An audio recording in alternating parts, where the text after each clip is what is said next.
할렐루야. 물 없는 바다가 없고 나무 없는 산이 없는 것처럼 고난이 없는 그리스도인들은 없습니다. 예수를 믿으면 그림자처럼 반드시 고난은 따라옵니다. 필수예요. 뭔 소린가? 그 이유가 있습니다. 이유를 찾아보려고 그래요. 프레스비테리언 서베이라고 하는 잡지가 있어요. 장로교 잡지인데 그 어느 분의 간증문이 실려 있었어요. 꿈을 꿨어요. 이 사람이 꿈을. 이제 천국을 구경했어요. 이리저리 구경하고 있는데 수많은 사람들이 천국에 와서 생활하고 있는 모습이 보였습니다. 옆에 사람에게 물었어요. 당신은 어떻게 신앙생활하다가 여기 천국 오셨습니까? 제가 말했습니다. 나는 1860년 동안에 여기 살고 있었는데요. 일찍 온 셈이죠.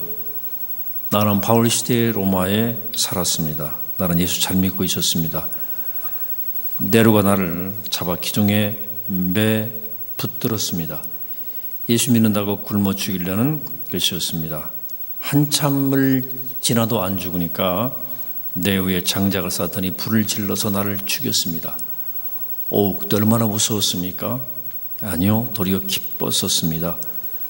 예수님이 나를 위해서 내 죄를 지고 십자가에서 죽으셨는데 나도 주를 위하여 죽을 수 있다고 생각하니까 한없이 그때 기뻤습니다. 이 천국을 구경하던 이 사람이 자기 막 신앙이 부끄러워지는 거예요. 또 한 사람 만나서 물어봤어요. 그들은 어디서 신앙생활 하다가 천국 오셨습니까? 나는 하늘나라 이곳에 온 지 수백 년밖에 안 됐는데 나는 저 남태평양 에로망가 섬에서 왔습니다. 원래 식인종 민족이에요. 근데 선교사님이 그 섬에 와서 예수님 복음을 전해 주었습니다. 우리 모두는 죄인으로 죽을 수밖에 없는데 예수님이 이 땅에 오셔서 모든 죄를 짊어지고 죽으셨다는 사실을 우리가 알았습니다. 나는 그것이 왜 그렇게 확실하게 믿어지는지 놀랄 정도였습니다. 나는 그 일 후에 어떤 일이 있어도 예수님을 따르고 예수님을 사랑하고 섬기기로 약속을 했습니다. 그러던 어느 날 내 종족들이 선교사를 잡아 죽였습니다. 그리고 나도 나무에 묶어 두었습니다. 그리고 나를 기진맥진할 때까지 두들겨 팼습니다. 그들은 내가 죽은 줄 알고 돌아갔습니다. 이튿날 와 보니까 내가 살아있는 것을 보고 내 머리를 뽀겠습니다. 그날 요리해서 먹었습니다. 아이고 저런 끔찍한 일이 있나? 아니요. 당신 보기에는 끔찍해도 나는 기뻤습니다. 선교사님이 나한테 예수님은 내 죄를 짊어지고 십자가에서 그렇게 고통스럽게 죽으셨다고 가르쳐 주었습니다. 그때 믿음을 끝까지 당당히 지킨 것을 나는 기뻐합니다. 정말 자랑스럽습니다. 그런데 당신은 이렇게 우리를 천국으로 부르신 그 예수님을 위해서 어떻게 헌신하다가 오셨습니까? 이런 갑작스런 질문에 대답하지 못하고 서 있었어요. 그렇게 물어본 그 사람의 슬픈 얼굴을 그 사람이 슬픈 얼굴로 그를 물끄러미 쳐다보고 있었어요. 그래 너무 부끄러워서 깜짝 놀라서 깨어보니까 꿈이었어요. 그래 침대에서 식은땀을 흘리면서 몇 시간 동안 울면서 회개하면서 자기 신앙생활을 돌이켜본 거예요. 나는 주님을 위해서 뭘 드렸나? 헌금 드릴 때 그렇게 인색했는데 내가 좋아하는 것을 누리고 사는 데는 아낌없이 돈을 쓰지 않았는가?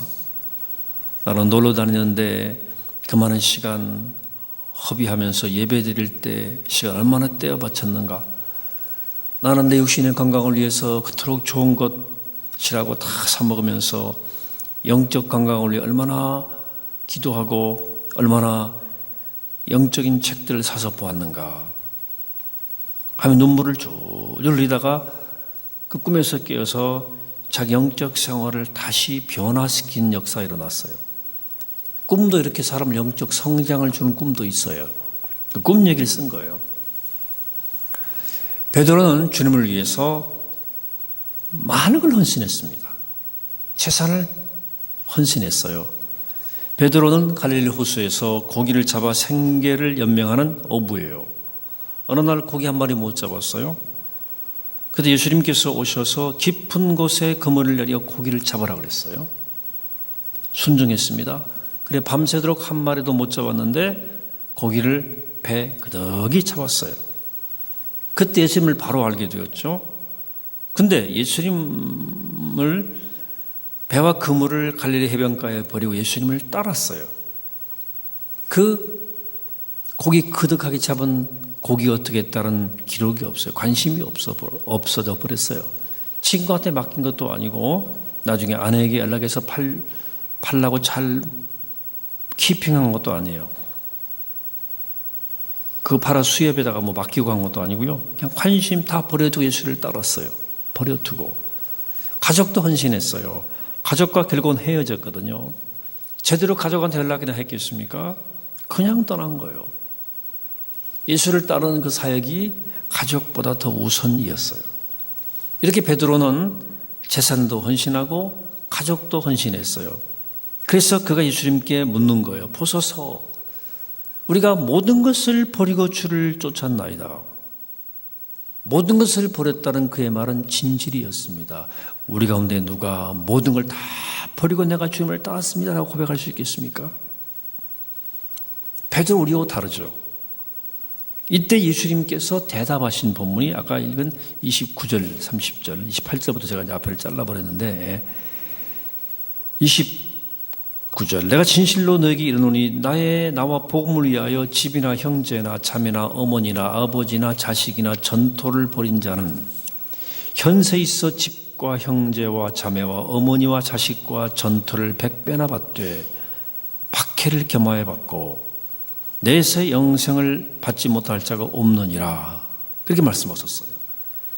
주를 위해 헌신아, 너 나를 위해 다 버리고 왔지. 그러면 내가 현세에서 100배나 주겠다 그랬어요. 이 땅에서 보상해 줄게 그랬어요. 그리고 내세 영생을 준다. 근데 핍박을 겸하여 받는다는 거예요. 고난이 있다는 거예요. 아니 예수님을 그렇게 잘 믿고 따르는데 핍박과 고난이 따르는 거냐? 예수를 믿는다는 것은 영적으로 산다는 의미이고 바르게 산다는 의미예요. 그래서 바르게 살려고 그러고 영적으로 살려고 그러면 사단이 그냥 내버려두지 않습니다. 엄청 시샘해요. 그래서 예수를 잘 믿으려고 하면 할수록 고난이 따라오게 돼 있어요. 그래서 예수님은 이미 이를 알고 이미 산상수훈에서 이렇게 말씀했어요. 산상수훈 5장 10절에서 의를 위하여 핍박을 받는 자는 복이 있나니 천국이 그들의 것임이라. 나로 말미암아 너희를 욕하고 박해하고 거짓으로 너희를 거슬러 모든 악한 말을 할 때는 너희에게 복이 있나니 기뻐하고 즐거워하라. 하늘에서 너희 상이 큼이라. 너희 전에 있던 선지자들도 이같이 박해하였느니라. 박해받는다는 거예요. 믿음 생활을 잘하는 이들이 고난을 받는 모습을 가장 잘 알려주는 것이 히브리서 11장이에요. 11장 33절부터 여러분과 함께 한 절씩 교독합니다. 그들은 믿음으로 나라들을 이기기도 하며 의를 행하기도 하며 약속을 받기도 하며 사자들의 입을 막기도 하며 34절 안 돼 있나요? 제가 읽어야 되겠네요. 불의 세력을 멸하기도 하며 칼날을 피하기도 하며 약한 가운데에서 강하게 되기도 하며 전쟁이 용감하게 되어 이방 사람들의 진을 물리치기도 하며 또 어떤 이들은 더 좋은 부활을 얻고자 하여 심한 고문을 받되 구차히 풀려나기를 원하지 아니하였으며 또 어떤 이들은 조롱과 채찍질 뿐 아니라 결박과 옥에가 치는 시련도 받았으며 돌로 치는 것과 톱으로 켜는 것과 시험과 칼로 죽임을 당하고 양과 염소의 가죽을 입고 유리하여 궁핍과 환난과 학대를 받았으니 이런 사람은 세상이 감당하지 못하느니라. 그들이 광야와 산과 동굴과 토굴에서 유리하였느니라. 이렇게 예수 잘 믿는 사람들 고난을 받았어요. 바르게 살려 그러니까 그냥 방해가 엄청난 거예요. 정부살인자들이 모여서 사람을 죽이는 사람들이죠. 의논했어요. 한 사람이 이제 용납이 안 되는 거예요. 뛰쳐나오면서 말했습니다. 나 이제 그만둘래. 죽었습니다. 그 사람. 바르게 살라니까 고난이 필연적으로 온 거죠. 아프리카 우독 쪽이라는 쪽이 있어요. 복음이 들어갔습니다. 두 여자 선교사가 헌신했어요. 그래서 복음을 전하게 되어서 한 마을에 13,000명이 이게 영접한 거, 예수님을. 이게 어마어마한 핍박이 그 마을에게 시작됐어요. 무슬림들에 의해서. 이것들을 어떻게 해버리자. 사막에 가두었어요. 먹을 것 마실 것 주지 않았어요. 밤이면 사막 끝 추워요. 엄청 추워요. 덮을 것도 주지 않았어요. 그래서 가끔 못 견디고 배반하는 사람은 와서 출애갔어요. 예수를 배반하지 않으면 거기서 죽어야 돼요. 그래서 결국은 믿음을 지키던 이 13,000명이 모두 수단 쪽으로 도망을 갔습니다. 거기서 뭐 먹을 거 있나요? 그래서 이제 어떻게 구할 수 있었으니까 하루 양식으로 한 달을 사는 거예요. 이야기를 듣고 이제 할머니가 된 두 여자 선교사가 그것을 찾아갔어요. 그랬더니 도움을 받아야 할 사람들이 예수 믿게 해서 고맙다고 달걀 한 박스를 선물로 주는 거예요. 한 달 식량입니다. 안 된다. 너들 먹어라. 이렇게 막 서로 밀어붙이다가 서로 끼어안고 막 찬송을 불렀어요. 날 사랑하심, 날 사랑하심, 날 사랑하심 성경에 쓰였네. 이런 찬송을 막 불렀어요. 이 찬송을 불렀어요. 그래, 예수 믿는 그리스도인들에게 고난이 따르죠. 바르게 예수 믿는데 왜 고난이 안 따르겠어요? 또 사탄이 그냥 두지 않아요. 또 예수 믿는 그리스도인들에게 고난에 따른 이유가 또 다른 이유가 있어요. 세상에는 의인이 없나니 하나도 없다고 그랬어요. 죄를 짓지 않고 살 수 없어요. 또 하나 죄를 지켜야 됩니다. 그런데 죄를 지을 때 하나님은 사랑하는 자녀를 죄 지은 대로 그냥 버려두지 않고 반드시 징계하십니다. 얻어 터져요. 그래서 고난이 따릅니다. 히브리 12장 6절이에요. 주께서 그 사랑하시는 자를 징계하시고 그가 받아들이시는 아들마다 채찍질하심이라. 그래서 징계가 없으면 사생하라고 그랬어요. 히브리 12장 7절입니다. 너희가 참음은 징계를 받기 위함이라. 하나님의 아들과 같이 너희를 대우하시나니 어찌 아버지가 징계하지 않는 이 아들이 있으리요. 징계는 다 받는 것이거늘 너희에게 없으면 사생자요. 너 친아들 아니다. 그러니까 고난받는 거예요. 아들이 자꾸 비틀어가는 거예요. 아버지가 참다 못했어요. 그래서 너희 오늘 너 나 좀 보자. 방울을 끌고 갔어요. 그 은양 매질 종아리 엄청나게 터졌어요. 아들이 소리 없이 맞고 난 다음에 아버지를 끌어안고 말합니다. 아버지 사랑해요. 눈물 흘리는 거예요. 아버지 다 때리셨어요? 라고 묻는 게 아니고 아버지 잘못했어요? 라고 말하지도 않았어요. 다시 안 그럴게요? 이러지도 않았어요. 아버지를 사랑한다는 거예요. 아버지가 물었어요. 너 왜 그렇게 말해? 아들이 말했습니다. 아버지가 나 때리는 모습 거울로 봤어요. 아버지 울었잖아. 아버지가 더 아픈 거거든. 이걸 아들이 본 거야. 하나님의 심정이 그런 거예요. 우리가 잘못할 때 때리시는 아버지가 더 아픈 거 아니겠어요? 근데 징계는 받아야 돼. 10년 전 세상을 떠난 슈퍼맨의 주인공 크리스토퍼 리브라고 하는 영화배우, 승마 경기 중에 말에서 떨어졌잖아요. 그래서 전신마비에 고통이 왔잖아요. 그래서 아주 고통스러운 말년을 보냈지만 휠체어 타고 사는 인생을 맞았죠. 그러나 그것이 스타로서 죄를 물 마시듯 저지른 것을 하나님이 징계하신 것이라고 고백했습니다. 잘 나갈 때 그냥 주지 육림 속에 살았거든요. 그래 그는 하나님의 징계는 당연하다 이렇게 받아들이고 낙심치 않고 무엇인가 할 일을 찾아보기로 노력을 해서 휠체어 타고 다니면서 영화 감독을 했지 않습니까? 자기가 배우를 하면서 이런 영화를 만들면 된다는 생각을 한 적이 있었거든. 그래서 조금 더 좌절하지 않고 휠체어 타고 영화를 촬영하면서 하나님께 영광 돌리고 믿음으로 잘 살다갔어요. 어느 날 신문 기자와 인터뷰를 해서 통해서 말했습니다. 나는 일함으로써 분노나 좌절되신 자유함을 느낀다. 많은 것을 빼앗겼지만 창조적 길을 찾아내는 것이 얼마나 감사한 일이냐 하고 징계를 통해서 더 유익한 삶을 살았습니다. 여러분, 그렇습니다.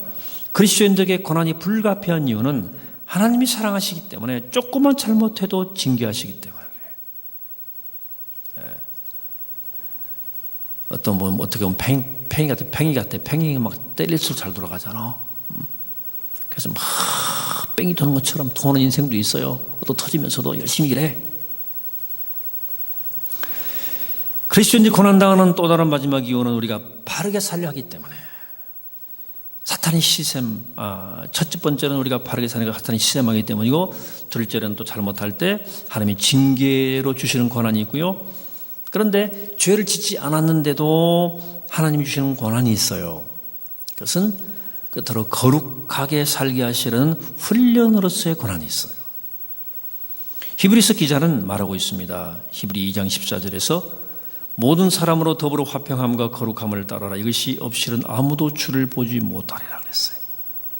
또 베드로전서 1장 15절에서 오직 너희를 부르신 거룩한 이처럼 너희도 모든 행실에 거룩한 자가 되라. 기록되었을 때 내가 거룩하니 너희도 거룩할지어다 하셨느니라. 자, 거룩이 무엇이에요?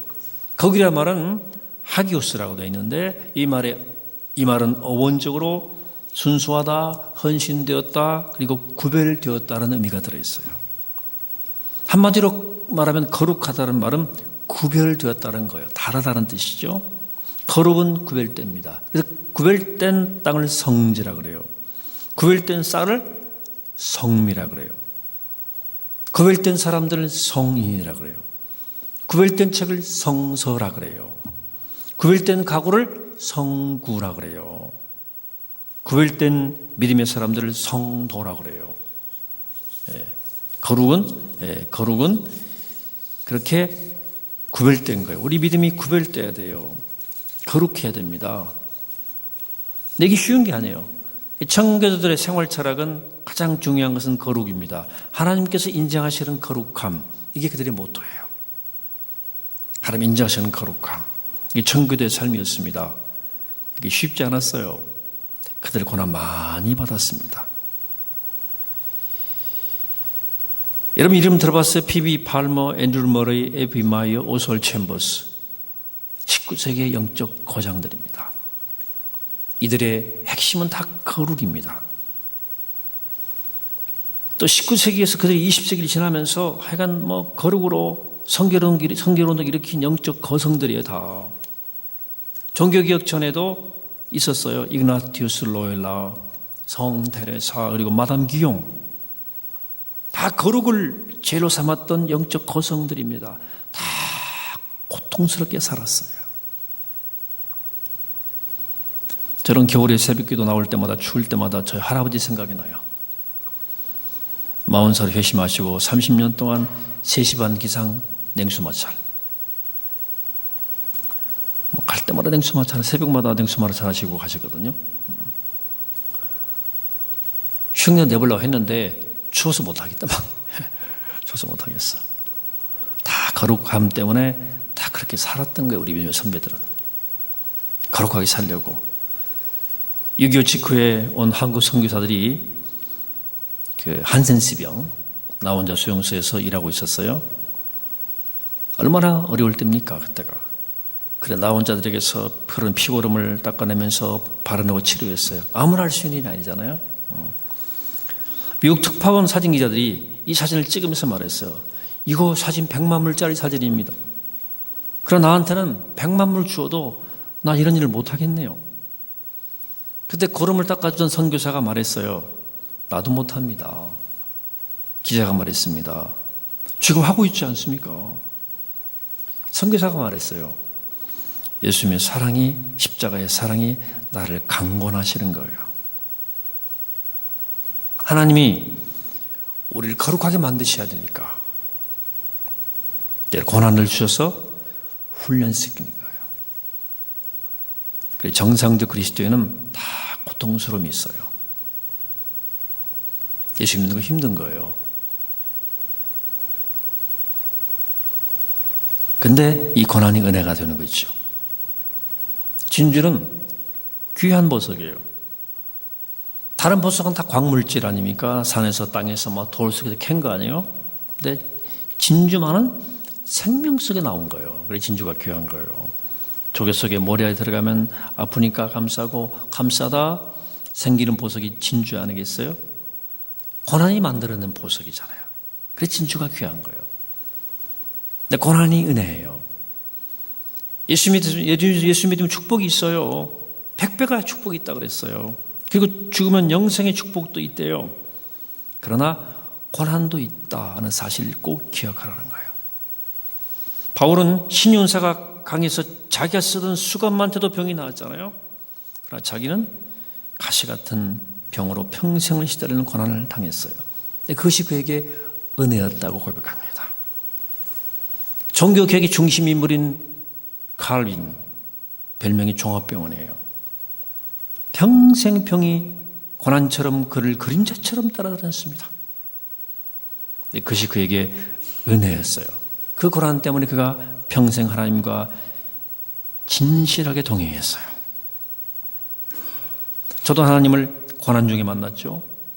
육체 여러 가지 질병, 연약함, 또 고난이 저한테 훈련이었고 하나님께로 가까이 가는 통로가 된 거예요. 오늘 저 여러분들의 모습, 오늘 이 정도의 모습은 우리가 당한 고난과 정비례합니다. 고난의 결과예요. 이만큼이라도 사람 된 것은 고난의 결과예요. 그렇지 않습니까? 고난을 알고 보면 그래서 은혜의 축복입니다. 이것이 하나님 믿는 사람들에게 하나님의 고난을 주시는 이유이기도 합니다. 하나님을 통한 하나님이 기대하시는 형상이 그 고난을 통해서 빚어져 가기 때문에 그렇습니다. 여러분 그렇습니다. 고난은 은혜예요. 보세요. 고난주간 다음에 부활절이 오잖아요. 고난이 없는 부활은 없습니다. 비 오지 않은 무지개는 뜨지 않습니다. 그래 고난의 은혜입니다. 바라기는 이 고난의 은혜와 신비를 깨달아가는 이 복된 고난주간 되시기를 이 아침에 주의 이름으로 간절히 축원합니다. 도와주시겠습니다. 하나님 감사합니다. 성도에게 오는 고난 필연적입니다. 우리가 바르게 예수 믿으려 하면 고난이 오고 또 우리가 주님의 사랑 가운데 은혜 가운데 살려고 애쓰고 노력하고 또 살더라도 때로 넘어지기 때문에 징계 때문에 고난이 오고 또 주님이 우리를 거룩하게 만드셔야 되기 때문에 고난을 때때로 주십니다. 그러나 고난이 은혜임을 깨닫고 그 은혜를 통해 주님께서 기대하시는 사람들 빚어지게 하시고 우리도 부족하지만 십자가의 주를 쫓아가는 그리스도의 제자 되게 하여 주옵소서. 그리 향기롭게 하시고 승리케 하여 주옵소서. 우리의 생명 되신 예수 그리스도의 이름으로 간절히 기도하옵나이다. 아멘.